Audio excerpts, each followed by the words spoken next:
Bismillahirrahmanirrahim. Assalamualaikum warahmatullahi wabarakatuh. Kembali lagi bersama saya Rizal Ahmad Fauzi. Di video kali ini saya akan menjelaskan tentang sistem pembuat instrumentasi berbasis operational amplifier. Perlu ketahui bahwa sistem pembuat instrumentasi ini terbagi menjadi beberapa bagian, ya. Ada diverting dan sebagainya. Sebelum membahas tentang penguat instrumentasi berbasis operational amplifier ini, kita terlebih dahulu akan membahas beberapa rangkaian vektor. Vektor yang pertama yang akan dibahas yaitu rangkaian HVE pasif. Ini merupakan rangkaian HVE pasif tersebut. Perlu diketahui bahwa HVE pasif ini merupakan HVF sendiri adalah kepanjangan dari high pass filter, yang mana filter ini berfungsi untuk memfilter sebuah sinyal.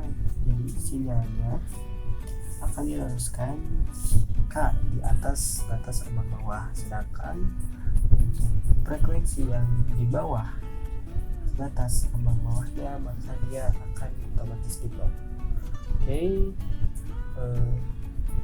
Ini sudah saya hitung ya untuk mencari batas ambang bawah dari frekuensi HVF ini melalui sebuah rumus yang mana 2 dikali 3,14 dikali resistansinya dan dikalikan dengan nilai kapasitornya.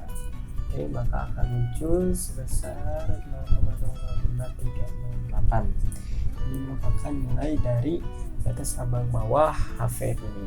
Jadi jika ada sebuah sinyal yang mempunyai frekuensi di bawah nilai ini, maka otomatis akan diblok, sedangkan jika di atas nilai ini maka otomatis akan diloloskan. Baik, kita mulai saja simulasi rangkaian ini. Dikarenakan di sini frekuensinya 0,1, maka kita bisa ketahui bahwa seharusnya sinyal ini akan diloloskan karena melebihi batas ambang bawahnya. Kita run saja untuk membuktikan.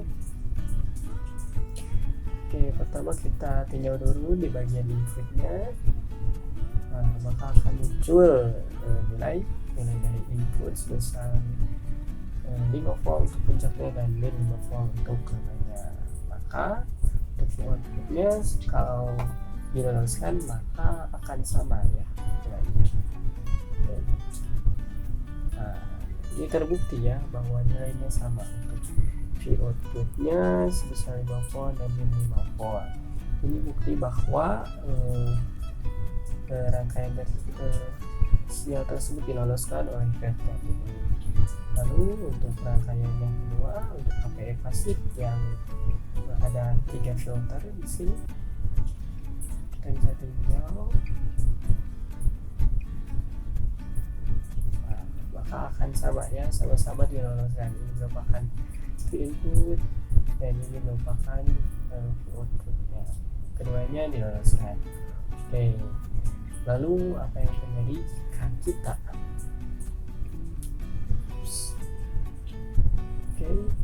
jika kita merubah nilai frekuensinya menjadi 0,001, ini pasti tidak akan diloloskan, ya, karena di bawah batas ambang bawahnya.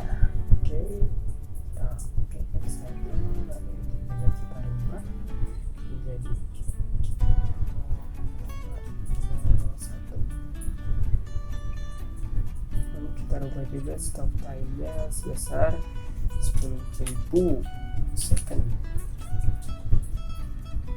Kita klik saja.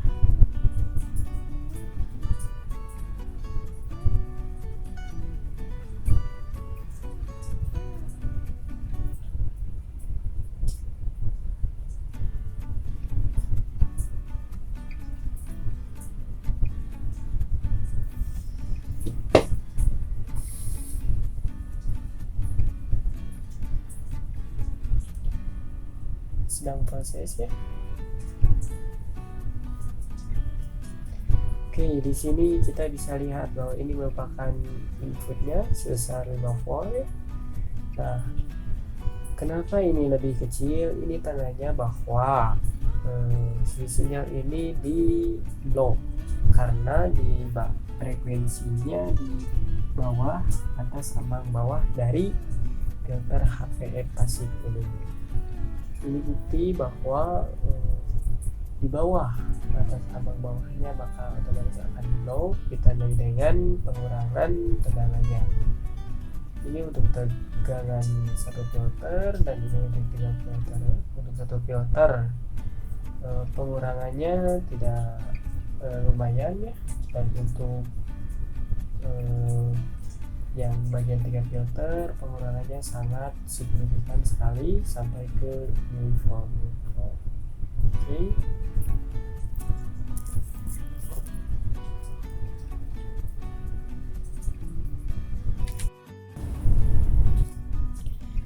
Selanjutnya kita akan membahas tentang rangkaian HVF. Rangkaian HVF ini merupakan kebalikan dari HVF ya. Jika HVF merupakan high pass filter, maka LVF ini low pass filter. Oke.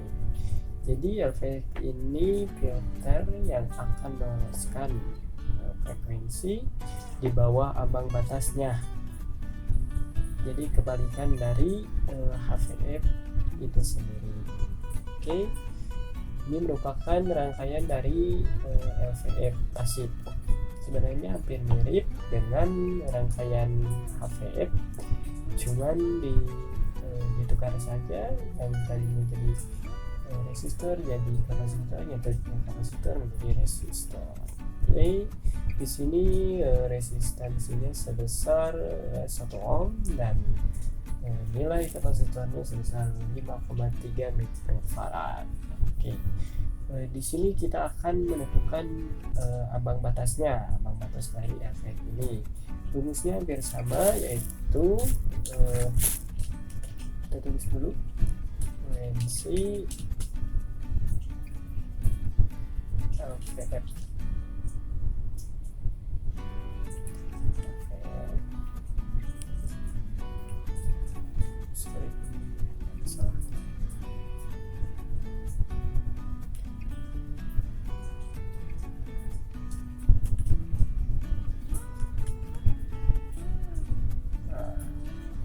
LVF-nya sama dengan 1 dibagi dengan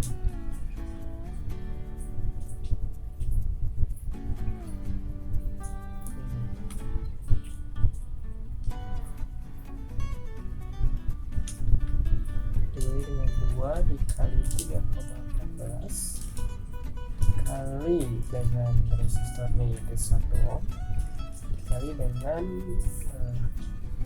nilai kapasitornya yaitu sebesar 0,0053 farad. Oke, maka akan muncul nilai ambang batasnya sebesar 30,04447 Hz. Oke, jadi jika nilai di bawah 30,04447 Hz ini akan diloloskan, tetapi jika di atas 30,0 ini maka otomatis akan di-block oleh rangkaian filter LVF ini. Oke, di sini kita mempunyai frekuensi sebesar 20 Hz, berarti di bawah ambang batas ya, maka otomatis seharusnya ini akan diloloskan oleh LVF ini. Oke. Baik, kita mulai terlebih dahulu untuk membuktikan bahwa ini akan diloloskan. Kita klikkan.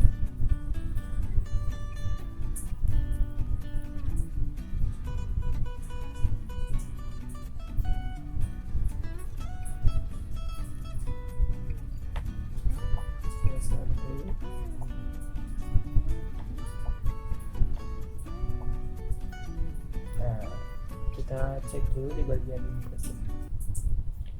akan nilai input sebesar 5 volt. Bisa kita lihat. Kita akan melihat outputnya. Outputnya hampir mirip dengan 5 volt. Karena di sini ada resistansi, maka otomatis nilainya akan sedikit turun. Oke, bagaimana dengan nilai dari rangkaian yang LVF-nya ada 3 rangkaian? Kita tinggal ternyata nilai tegangannya semakin menurun untuk yang mempunyai 3 rangkaian.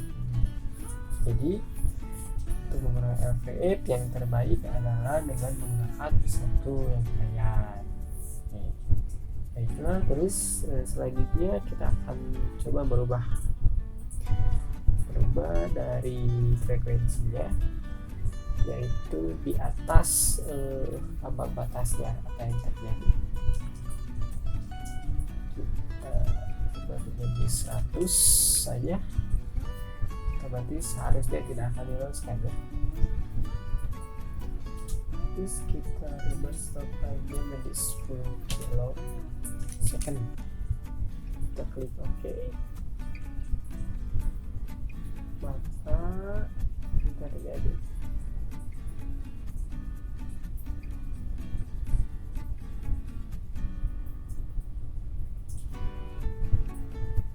terlalu banyak ya. Oke, baik, kita rubah saja jadi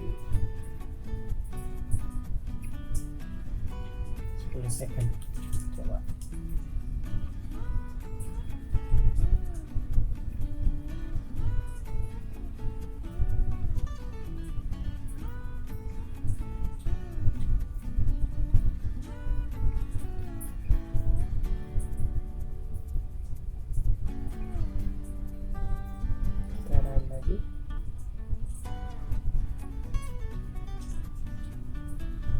kita tinggal di bagian ini. Oke, inputnya seperti ini ya, 5 volt di puncaknya dan ini 5 volt di tengahnya.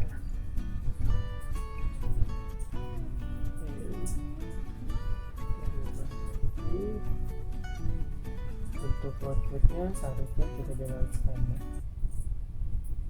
Makanya nilainya akan di bawah atau otomatis berkurang dan ada nilai negatifnya. Kita coba untuk yang lain.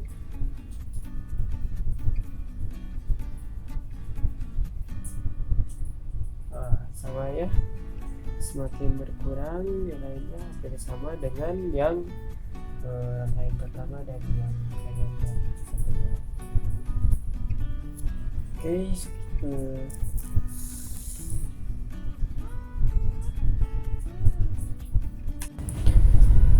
selanjutnya kita akan membahas tentang inti dari pembahasan video kali ini, yaitu sistem penguat instrumentasi berbasis equational amplifier. Oke, kita buka dulu filenya. Oke, bisa dilihat bahwa ini merupakan sistem penguat instrumentasi berbasis equational amplifier itu, dimana di sini kita bisa lihat ada input elektroda 1 dan input elektroda 2, yang mana mempunyai disorder sebesar 0, amplitude-nya sebesar 1 mikrovolt dan frekuensi sebesar 20 volt, sedangkan yang ini mempunyai amplitude sebesar 2 milivolt dan frekuensi sebesar 20 Hz. Oke, nah ini merupakan tegangan ini yang nantinya kita akan perkuat sehingga tegangannya akan meningkat. Oke, selanjutnya di sini ada penguat non invertingnya, maka nanti tegangan akan masuk ke sini diperkuat, lalu untuk input kedua juga diperkuat, lalu masuk ke bagian di sini, bagian subtraktor, lalu masuk ke bagian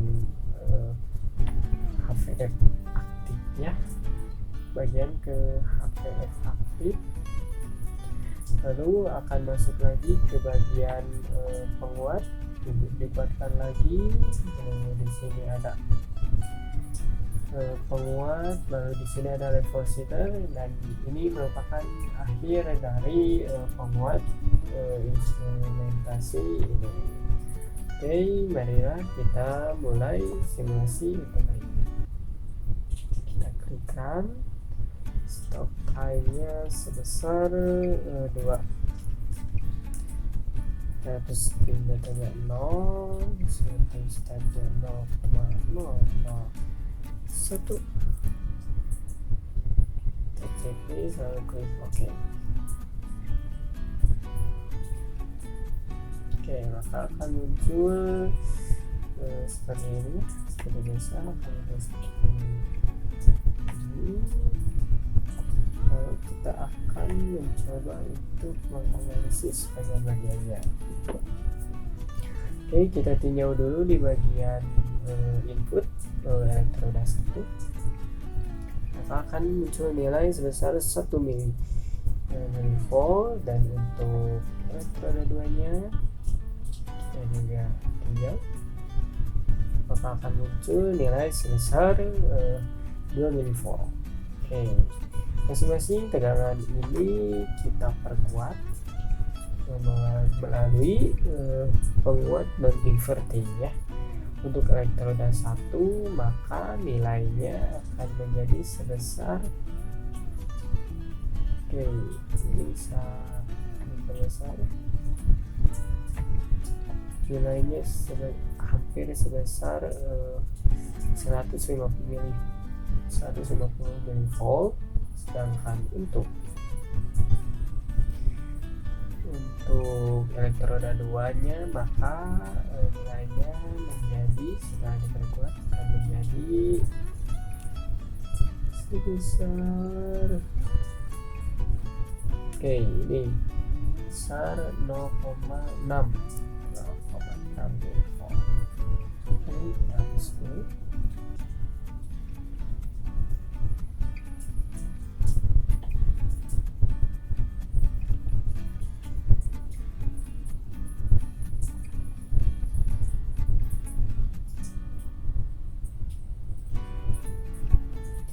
Oke, selanjutnya kita akan langsung ke bagian ini, maka akan masuk ke bagian subtraktor ya. Nantinya akan menghasilkan tegangan sebesar sekitar 10 mV ya. Tegangannya sekitar 10 mV. Kita lihat dulu. Nah, ini tegangannya sekitar 10 mV. Lalu setelah sini maka akan masuk ke bagian HVF.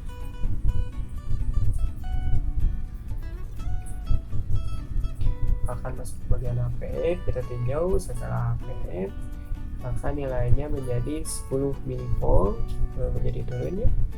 Lalu diperkuat lagi, otomatis nilainya akan menjadi sebesar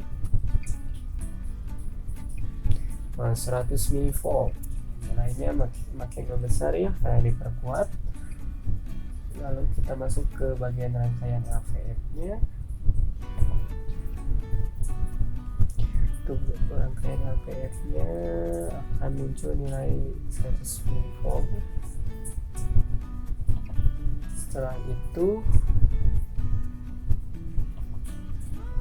diperkuat lagi oleh penguat non inverting, maka nilainya akan menjadi 1 volt. Nilainya akan menjadi 1 volt.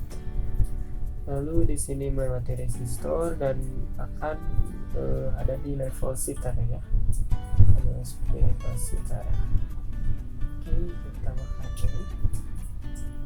Level sitar yang tadinya ada nilai negatif menjadi positif semuanya.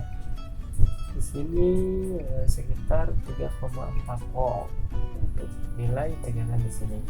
Maka otomatis untuk tegangan akhirnya adalah 2 kali dari tegangan yang ini. maka tegangan akhir dari penguat instrumentasi ini sebesar, nah bisa kita lihat ini sekitar jika tadi 3,4 berarti 6,8 volt ya. Bisa kita lihat bahwa yang tadinya tegangannya hanya 2 milivolt menjadi 2 milivolt dan 1 milivolt menjadi sebesar 6,8, sekitar 6,8 volt. Oke, ini merupakan bahwa rangkaian ini berfungsi untuk menguatkan tegangan pada instrumentasi. Oke, mungkin sekian video yang bisa sampaikan untuk pertemuan kali ini. Mohon maaf bila masih banyak terdapat kesalahan. Wabillahi taufiq wal hidayah. Wassalamualaikum warahmatullahi wabarakatuh.